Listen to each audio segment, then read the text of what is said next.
বন্ধুরা, আমি পাপাই নিয়ে এসেছি একটা নতুন ব্লগ। আশা করি তোমরা সবাই ভালো আছো, আমিও খুব ভালো আছি। চলো আজকে ব্লগটা শুরু করা যাক। সকাল 7:30 বাজে, আমি যাচ্ছি ছাদে। কেন যাচ্ছি, কোথায় যাচ্ছি, কেন এসেছি, কোথায় এসেছি, সব উত্তর দিব। ব্লগটা সম্পূর্ণ দেখতে হবে তোমাদের। চলো আগে ছাদে যাই, তারপরে বাকি কথা তোমাদের সাথে হবে। আর চলে আসলাম ছাদে, আর আমার হাতে দেখতে পারবে একটা চাল আর বিস্কুটের গ্লাস। এগুলো এনেছি একমাত্র পাখিদের জন্য। তো গোটা ছাদেই জল, কোন জায়গাটায় দিব খাওয়াটা সেটা বুঝতে পারছিলাম না।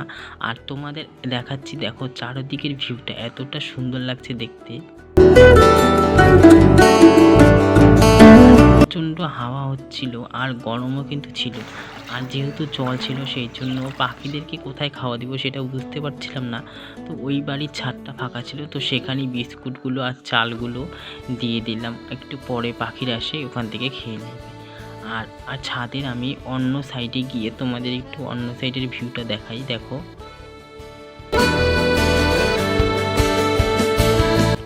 সকাল সকাল এরকম ভিউ দেখতে কিন্তু সবারই ভালো লাগে।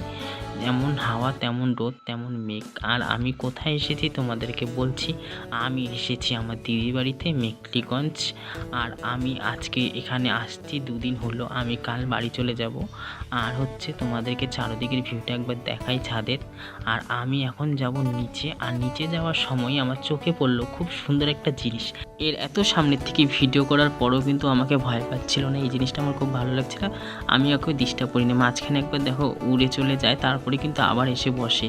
আর ভিডিওটা এখানেই শেষ করলাম। ভালো লাগলে লাইক করো, সাবস্ক্রাইব করো, পাশে থাকো। দেখা হবে আরেকটা ব্লগে।